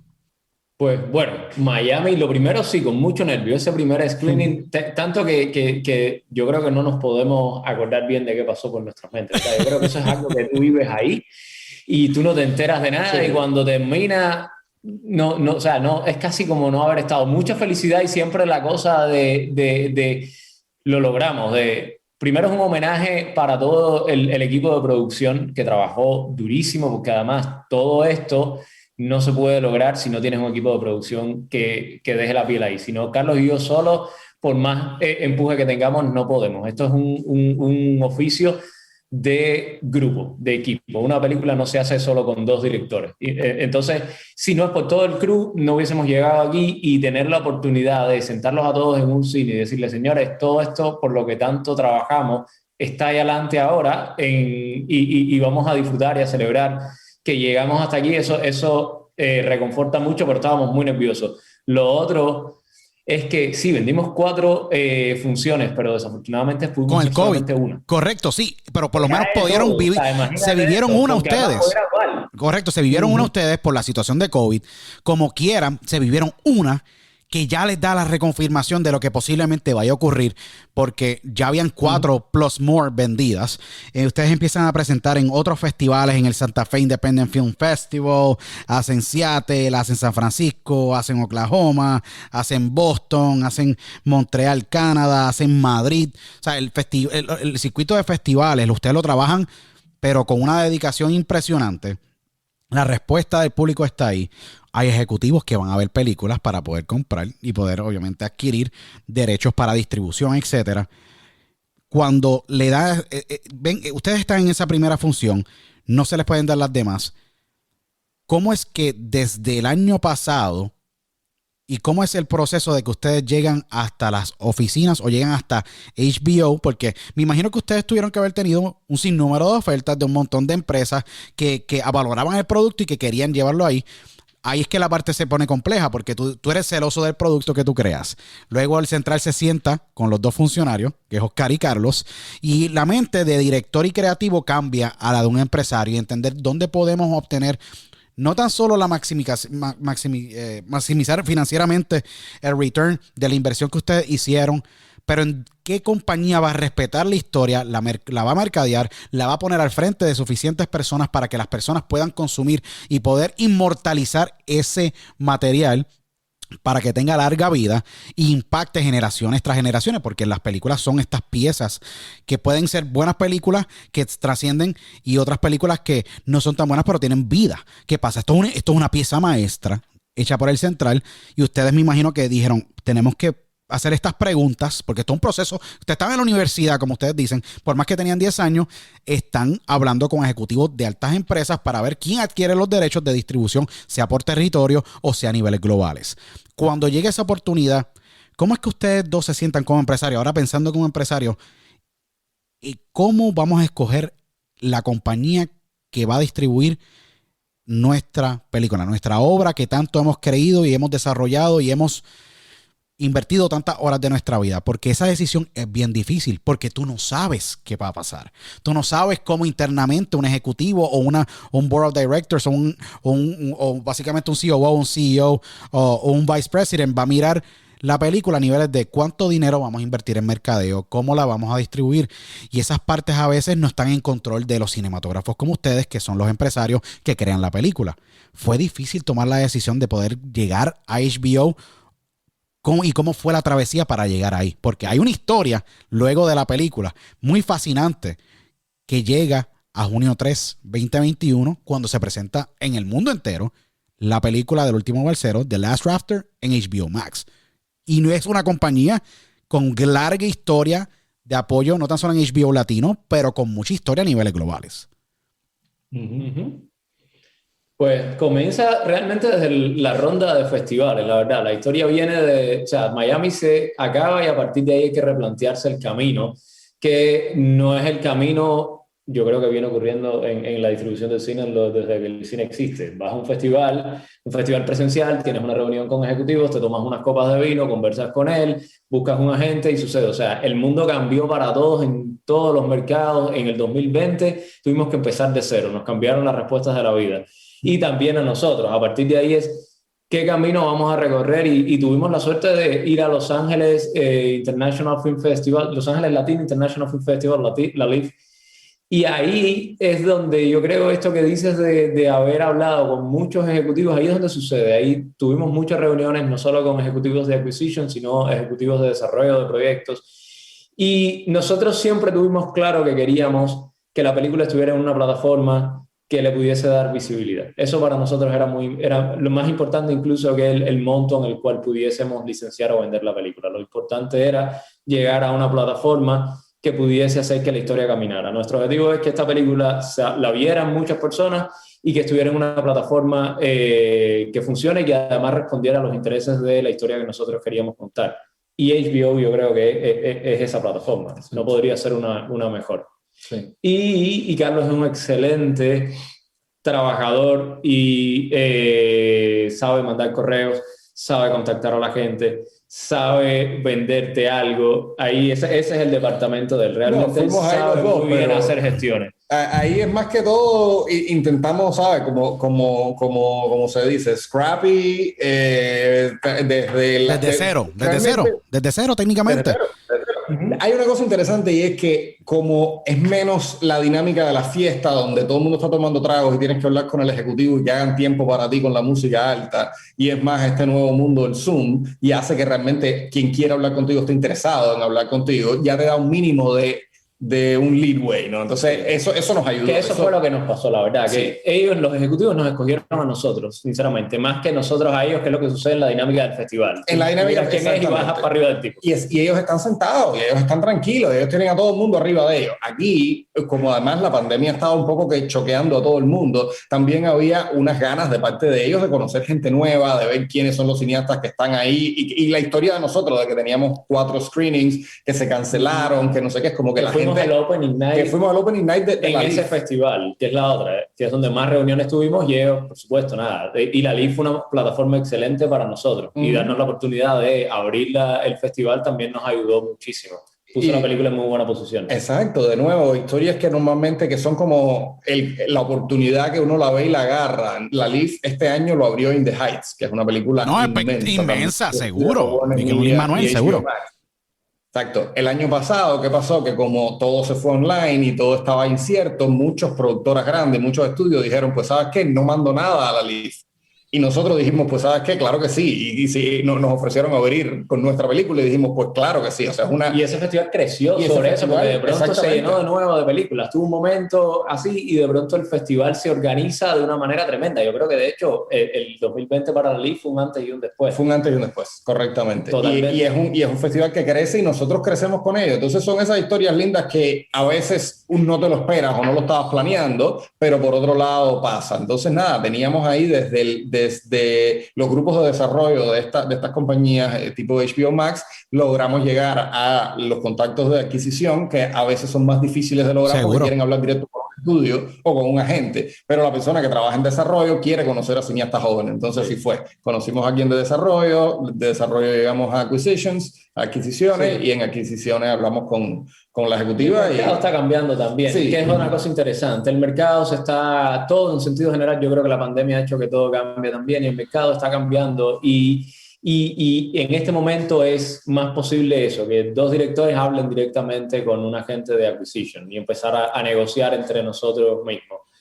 Y también saber a qué puertas tocar, llegar a la persona correcta. Fueron un grupo de situaciones que nos permitió llegar ahí. Y mucho trabajo. Lo que la verdad es que ustedes son unos trabajadores de 4 pares, lo tengo que decir así como decimos en Puerto Rico. Son unos trabajadores fuertes. Hay que tener en cuenta.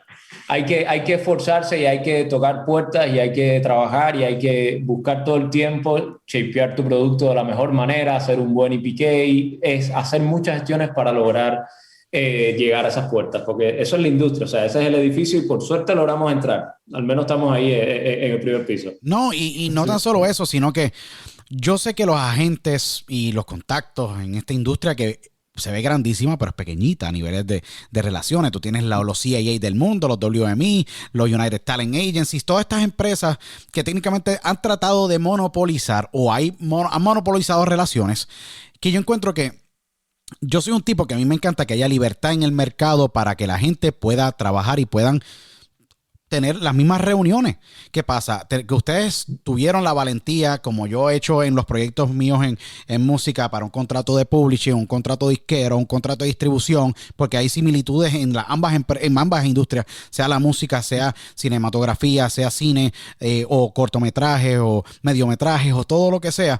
Yo creo que a veces el agente, cuando tú estás establecido, es bueno, pero al principio, cuando ustedes están, yo creo que las empresas deberían estar mucho más abiertas a hablar con cinematógrafos tan profesionales, tan dedicados y que respetan la industria como ustedes. Porque un ejemplo, Oscar en tu lado, tú eres un tipo bien creativo, un tipo que trabaja constantemente y se complementa con Carlos, que Carlos, ustedes dos son negociantes, pero Carlos, tú tienes como que, ok, ¿a dónde tenemos que tocar la puerta o hacer un cold call? O llamar allí y ver si nos contestan el teléfono, o llamar 17 veces hasta que me contesten el teléfono y crear atención, porque tú tienes que crear atención, o a veces crear que las cosas pasen y nunca esperar porque Nadie te va a tocar la puerta diciéndote, tengo un contrato de distribución por una película. Eso jamás va a pasar. Tú tienes que presentar y crear tu mercado y crear esa necesidad de poder contar una historia y poderlos hacer ellos aware o que estén atentos a lo que tú le puedes presentar.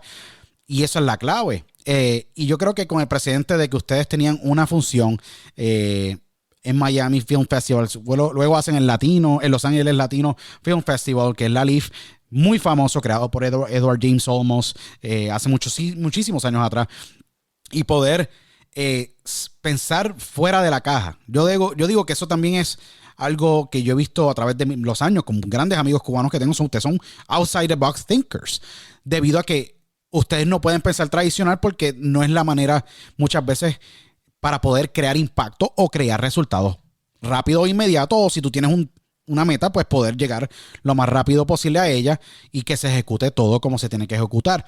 Cuando ustedes toman la decisión de entrar y de crear esa alianza con HBO Max y con HBO, cuando ustedes se sientan y le dicen, mira, queremos trabajar con ustedes no para una, sino para 2 películas, ¿verdad?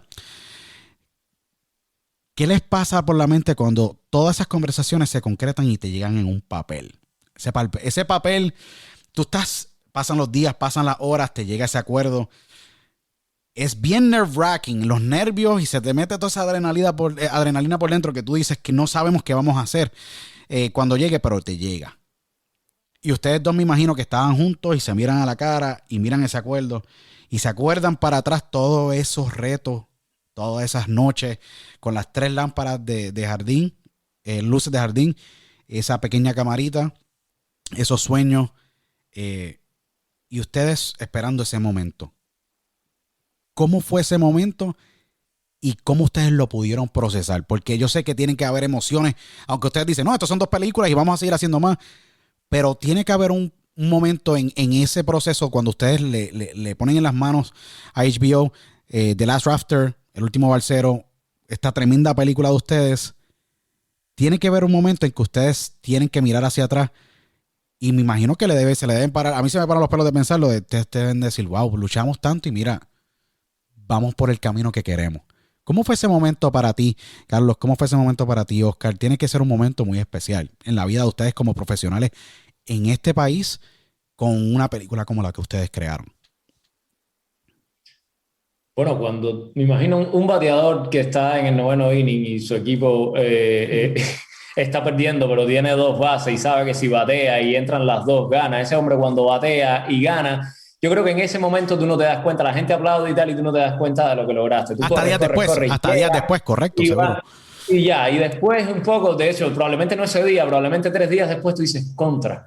Batié, llegaron y ganamos. Yo creo que a mí eso, por ejemplo, fue lo que me sucedió, la verdad. Inicialmente estás con mucha adrenalina y demasiado excitado. Ahora yo creo que ahora es que estamos viendo de verdad el privilegio de haber llegado hasta aquí. Sí, y también viendo los frutos y cómo nos movemos hacia el futuro, etcétera. Pero yo recuerdo también en ese momento eso, el sentido de respirar, ¿sabes? De por fin, ¿sabes? De descansar, de mentalmente hay una carga que es no tenemos, es como es un hijo que no tiene casa, eso es así, y ya una vez que tú dices que estamos en un hijo que no tiene casa, un hijo que no tiene casa, entonces la película era como un hijo que no tenía casa, entonces ya una vez que eso es como, ok, ya estamos en HBO, la película va a existir más allá de nosotros mismos empujándola, que eso es lo otro importantísimo, y va a tener un lugar donde va a ser celebrada por lo que es, porque ya a partir de ahí no están juzgando a Carlos y Oscar, están juzgando a la película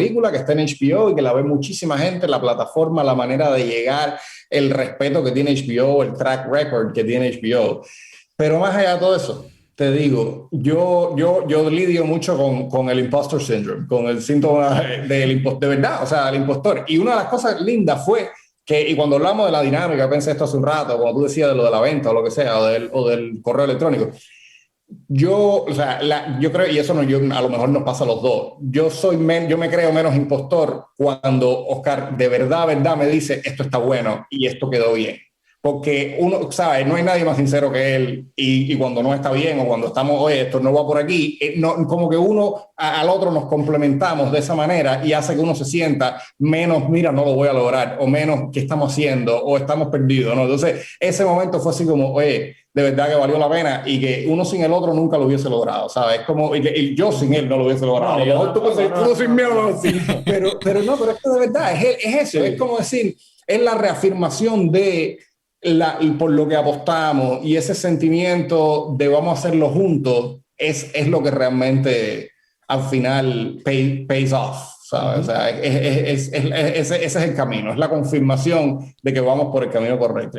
No, y que nos da muchas fuerzas para seguir, la verdad. O sea, que eso fue un antes y un después en nuestra carrera. Es que a partir de ahí, la verdad, nos da el aliento de saber que nos quedan 10.000 tormentas por en medio, porque esto recién comienza este viaje y es un viaje lleno de olas, pero te da la esperanza de que podemos seguir, de que podemos tratar de lograrlo, de que funcionó, de que tanto esfuerzo, tantas noches, tantos días, valió la pena. Sin contar además algo que yo creo que no hemos hablado, pero que es justo traer, y es la sensación de placer que nos dio rodar esta película. La sensación de, primero, el cansancio y el agotamiento brutal que teníamos, y al mismo tiempo la alegría. Sí. A pesar, yo me acuerdo, una de las asistentes de cámara, Genovi, yo me había tomado como 5 cafés esa mañana y eran las 8:30. O sea, recién estábamos comenzando, ella me viene y me pregunta con mucho respeto, oye, yo creo que estás tomando mucho café. Y claro, si no me tomaba 5 cafés, no podía seguir. Y dentro de aquel agotamiento teníamos una excitación y unas ganas y una felicidad y nos sentíamos tan bien con lo que estaba pasando y lo que estaba sucediendo y estar rodando que esos momentos son mágicos. O sea, eso te da ganas de seguir viviendo y de seguir trabajando. No, y no tan solo eso, viviendo cortadito del bueno allí en Miami. ¿Quién no se va a quedar feliz? ¿Quién no se va a...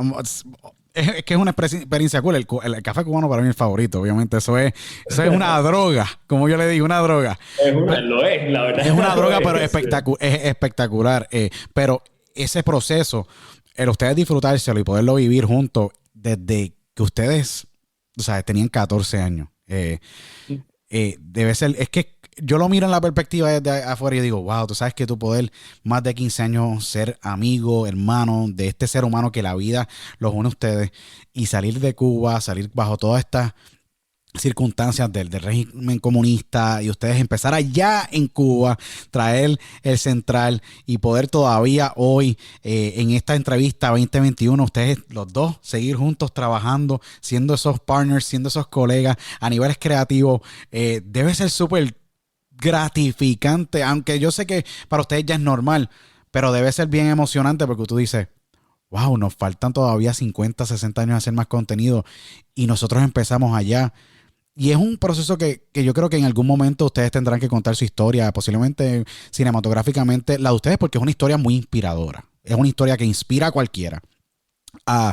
Que no hay circunstancia alguna que te impida poder lograr lo que tú quieres. Y al tú poder, obviamente, y ustedes ya poder respirar un poco, sabemos que vive desde junio 3 ya en HBO Max, El último balsero de The Last Rafter. Yo digo que va a ser es una película que va a trascender, una película que tendrá rotación por muchísimos años. Yo siempre visualizo que, un ejemplo, y estamos hablando de que esto es una, y no lo estoy comparando, pero es una comedia. Fresas con chocolate fue un fenómeno internacional y fue una película con el gran Jorge Perrugorria, si no me equivoco, el gran actor cubano, y un elenco bien grande, donde pues pusieron en el 94, si no me equivoco, la película y pusieron a Cuba en el mapa. Ustedes lo están haciendo contando una realidad que esperamos que no dure mucho, pero que se ha vivido y es ya parte de la cultura en la que ustedes la cuentan, que yo creo que el mundo vas a apreciar y vas a seguir apreciando esta historia por muchos años, porque yo creo que es importantísimo que la gente conozca esa realidad bajo los ojos de Ernesto y este gran elenco y esta pieza magistral que ustedes han creado. Cuando la película entra en HBO Max, junio 3, 2021, esto fue hace varias semanas atrás, cuando la ven ustedes en pantalla, ¿cuál fue ese feeling?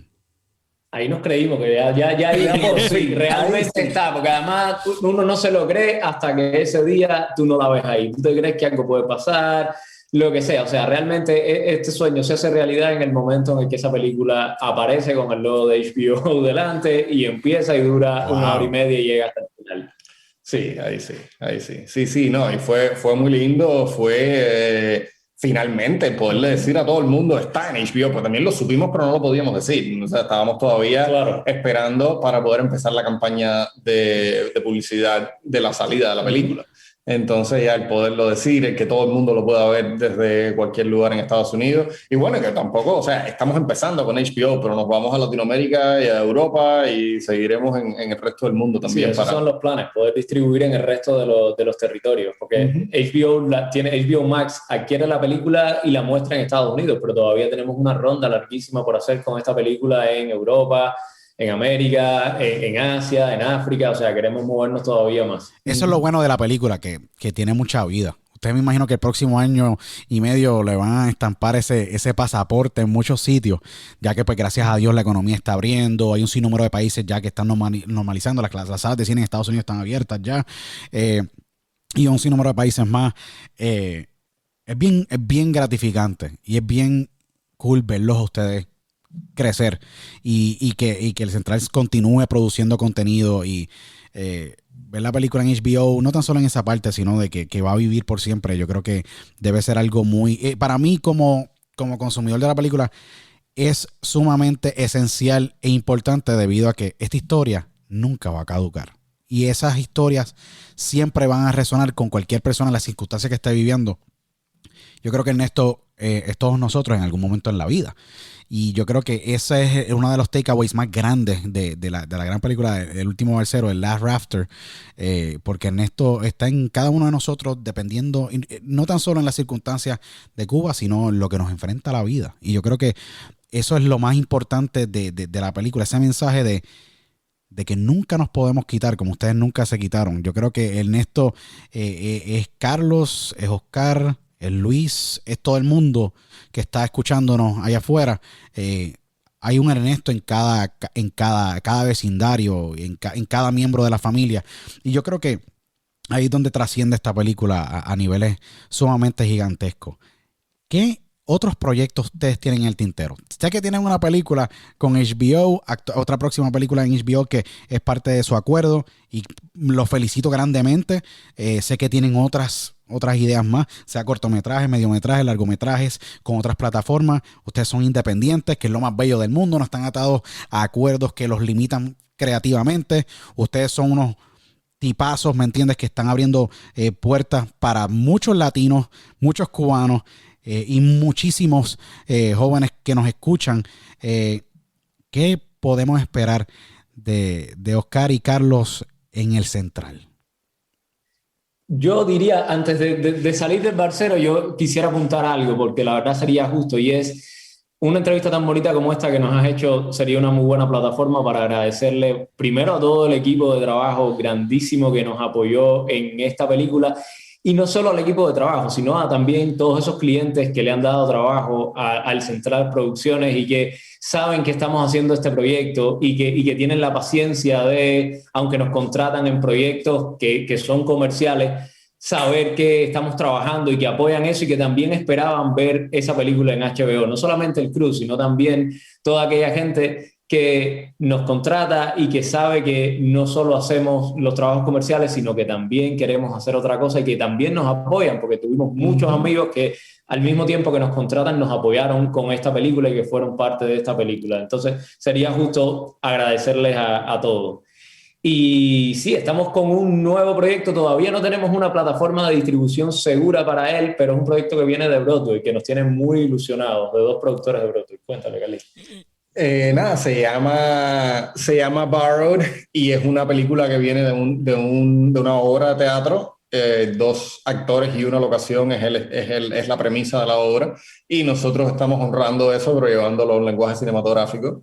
Nada, la sinopsis es dos extraños que se encuentran y viven un suceso muy inesperado. Esa es como la premisa. Y nada, estamos ahí entrando muy, muy, muy fuerte. Estamos en medio de preproducción. Tenemos ya el próximo mes. El próximo mes. Tenemos un guión que nos gusta mucho. Estamos trabajando con Héctor, nuevamente, con Héctor Medina. Wow, seguro. Y ahí estamos. Sí, listos, a fuego de nuevo. Sí. Y con la suerte de tener estos partners que vienen de Broadway, que tienen una carrera muy exitosa, nominaciones a Tony, y que están trabajando con nosotros, que creyeron en nosotros y que juntos estamos empujando ahora este nuevo proyecto. Sí, realmente mil gracias a ellos. Se llaman Jim Kirsted y William Fernández, y ambos han producido, tienen muchos créditos, y nada, se quieren aventurar. Vieron la película y les gustó mucho. Realmente. De hecho, así fue. Fueron a ver la película al cine y de pronto tuvimos una noche, una conversación, tomamos algo y nos propusieron este nuevo proyecto, y ahí llevamos trabajando ya más de 5 meses en él. Pero ¿quién no va a querer trabajar con ustedes si ustedes son un dúo de tipazos, brother? De verdad, es real. Ustedes son dos tipos bien humildes, que son trabajadores, son tremendos trabajadores. Y yo creo que ese proyecto de Borrowed va a alinearse con otros más.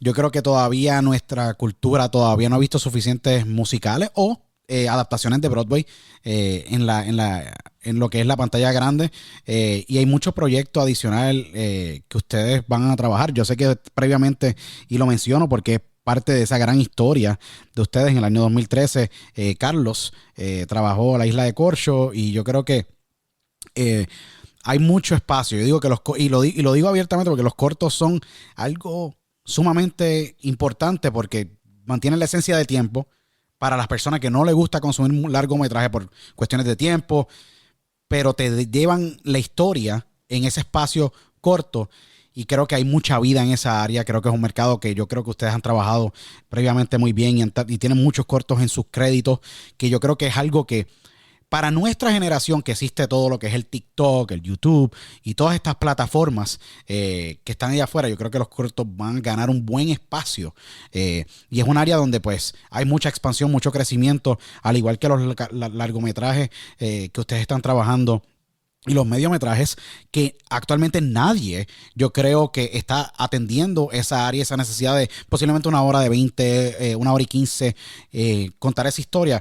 Creo que es bien importante, y es algo completamente que aprendo con ustedes en esta entrevista, en este gran diálogo que he tenido con ustedes, que no va a ser el único que tendremos, porque tendremos muchos más, que es un área que yo dije, wow, pensando en la entrevista, nadie se ha puesto a crear una película de 1 hora y 15. Creo que 1 hora y 15 es un buen tiempo para poder contar una historia. Es difícil posiblemente editar mucho contenido y llevarlo a 1 hora y 15 que cuente la historia y le dé dignidad a la película, pero es algo que ustedes ya han masterizado y han podido trabajar previamente, que pueden ser ustedes pioneros de ese género o de esa área dentro de lo que son largometrajes, cortometrajes, y llevarlo a ese middle ground. Creo que es sumamente positivo, y a mí me emociona mucho, porque viendo la carrera de ustedes con el proyecto actualmente de The Last Rafter y todo lo que ustedes tienen en el tintero, me da mucha alegría ver qué más el Central va a hacer.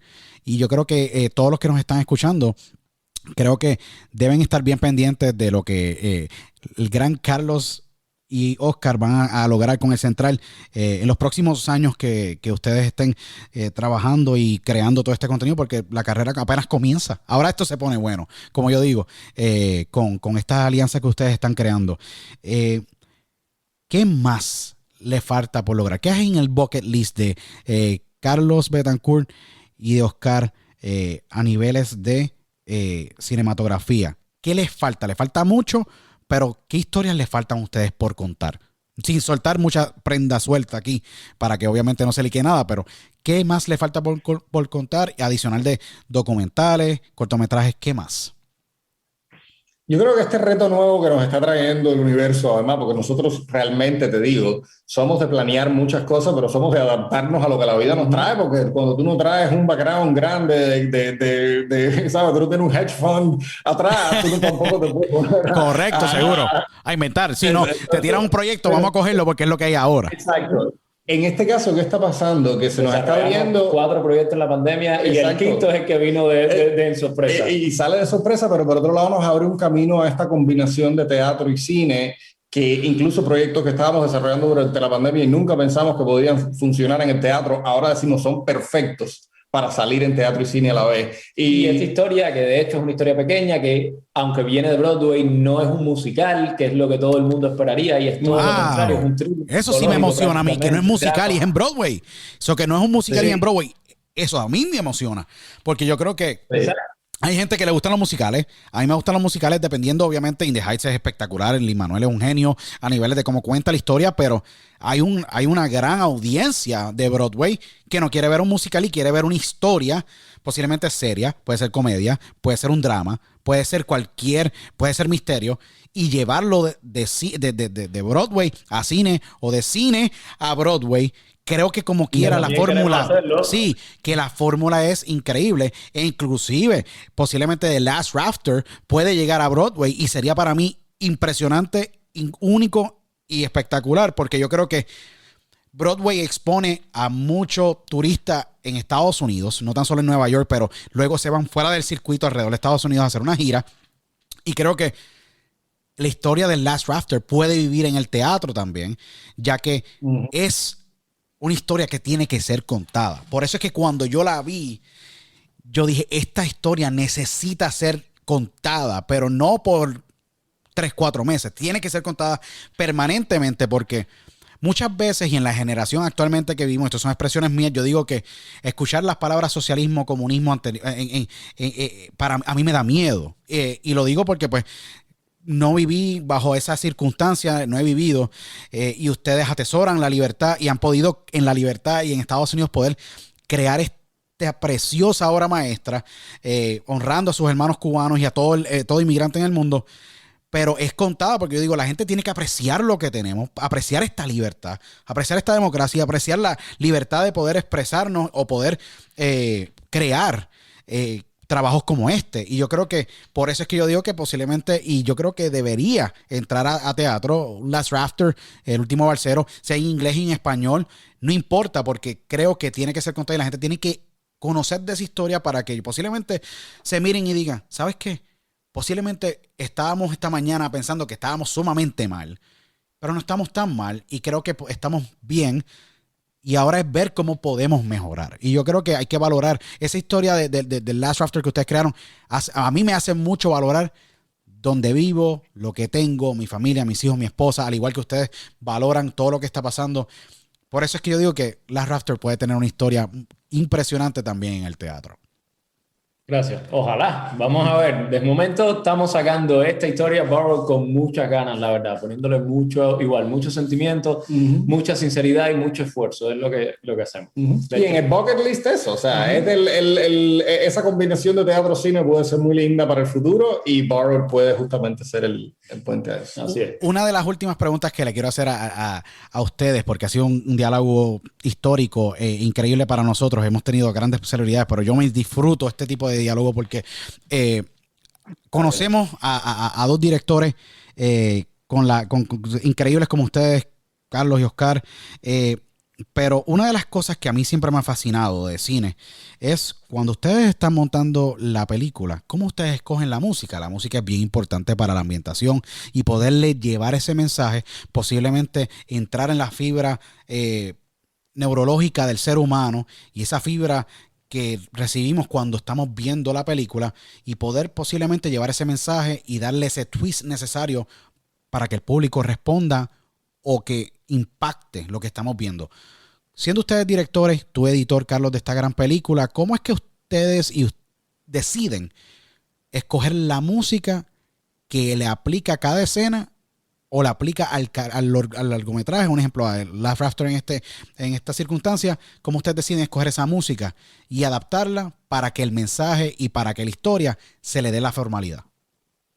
La música vino, sí, muy buena, la verdad, porque además no habíamos hablado de eso. Y la música realmente es el elemento que nos conecta de nuevo con la isla, con Cuba. Y queríamos, de hecho, no hacer la película completamente fuera de Cuba. Queríamos, y eso fue algo muy lindo, tener creativos que son los hermanos Harold y Ruy Adrián López Nusa, que son espectaculares compositores y músicos cubanos, un dúo de hermanos. Jazzistas, músicos clásicos, sí, son todoterreno de la música cubana. De todo, y además graban ellos mismos, y sabes, y son su propia empresa, un poco así, son un poco como Oscar y yo de emprendedores y nada, nosotros honradísimos les mandamos un corte de la película, conversamos con ellos, y cuando accedieron a hacer la película, y les dijimos esto mismo, que queríamos, o sea, que por supuesto por nuestra condición de estar acá y todo lo demás, lo habíamos hecho hasta ahora todo fuera de Cuba, pero que estaría muy lindo que la música, que es algo intangible y puede venir de cualquier lugar, haya estado grabada en Cuba. Y así la grabaron ellos, la hicieron desde probablemente en estudio, sí, con un sonidista en Cuba. También, exactamente. Sí, un poquito antes de la pandemia. Tienes razón. Fue antes de la pandemia. Pero igual, bien lindo, así fue todo el proceso, ellos son unos músicos espectaculares. Cambiamos algunas cosas, realmente sí, tuvimos un proceso ahí de back and forth de lo que buscábamos, hablamos mucho de la música, de quién era el personaje y lo que quería. Y luego al final se integró Sima Funk, que es un músico, un cantante y performer cubano que es bien bueno. Y con una carrera bien prometedora, ¿no? Sí. Y nada, nos dio la grandísima, tuvimos la grandísima suerte de contar con su voz y con su interpretación para la canción Vete de mí de Bola de Nieve, que también la incluimos en la película. Esa estuvo, de hecho, desde tu primer guión estuvo Vete de mí en la película. Sí, la música. Fue muy lindo lograr terminarla. Hicieron una versión de la canción preciosa, tanto él como Harold López Nusa. Y ellos son unos genios. Además, el proceso, nosotros le mandamos el primer corte y ellos componen en función de lo que van viendo. Y luego nosotros vamos ajustando según la emoción de la escena, pero son unos músicos talentosísimos, la verdad. Sí. Y es un honor tener en esta película cubana la música salida de la isla, producida adentro. Le da mucha más autenticidad. Sima Funk es tremendo exponente. Él es bien afrocubano, funk, dance. Es una fusión espectacular. Un tipo que toca arpa, un músico, de verdad. Y el que no sepa de Sima Funk, pueden buscarlo a él. Él tiene una fusión espectacular de música. Tiene un tema que en el 2018 fue exitoso, se llama Me Voy.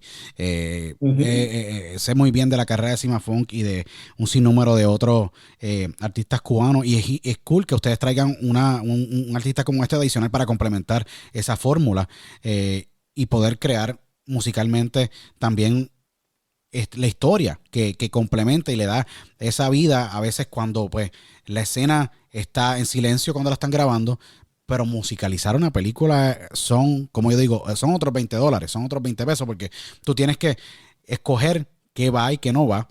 Es como, yo digo, el ejemplo más interesante es, y lo utilizo y no es igual que la historia de ustedes, pero cuando el gran Christopher Columbus crea Home Alone, si John Williams no hubiera entrado a la película, Home Alone no existiría.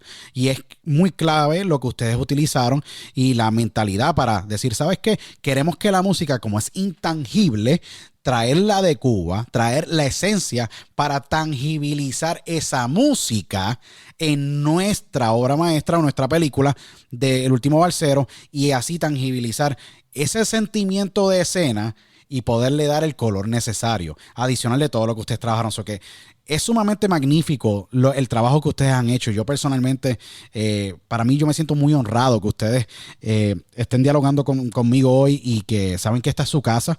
Yo nuevamente lo digo, The Last Rafter, El Último Balsero, estrenó en junio 3 en HBO Max. Vayan y busquen y observen esta gran pieza magistral.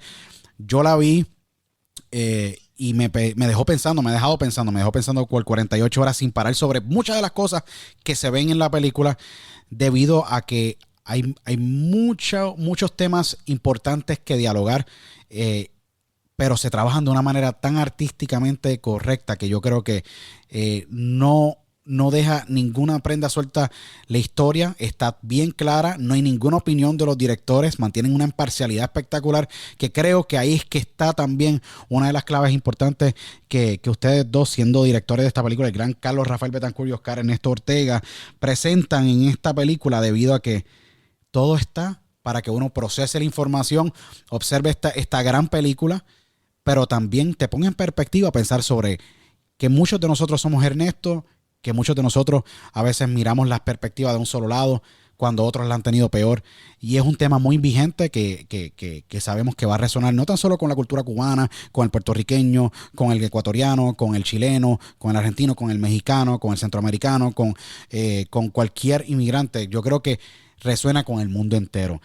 Para mí, ustedes dos son, yo creo que, de los mejores directores de la nueva cepa que está creciendo, de esta nueva generación. Saben que esta es su casa aquí en Diálogo. Carlos, Oscar, los aprecio y los respeto muchísimo. Les deseo el mayor de los éxitos, porque yo no le deseo suerte a la gente. La suerte es para las personas que pues están buscando suerte. Ustedes, el éxito los espera, debido a que ustedes son grandes trabajadores y saben que aquí en Diálogo con Luis Otero está su casa. Este no es el primer diálogo que tendremos, tendremos muchísimos más, y espero que sigamos dialogando por muchísimos años más, y poder yo aquí dialogar con ustedes sobre no tan solo la Cuba que tanto amamos y nuestra cultura latina, pero los proyectos espectaculares que el Central tiene en el tintero, y saben que esta es su casa nuevamente. Muchas gracias, Luis. Muchas gracias. Cuídate mucho. Una entrevista muy linda. No, muchas gracias a ustedes y a todos los que nos escuchan. Síganos en nuestras redes sociales. Vayan a HBO Max, The Last Rafter, El Último Balsero, una pieza magistral dirigida por estos dos grandes cubanos de la nueva cepa, jóvenes, Carlos Rafael Betancur y Oscar Ernesto Ortega. Síganos en nuestras redes sociales y nos vemos en la próxima edición de Diálogo con Luis Otero. Hasta entonces. Chao.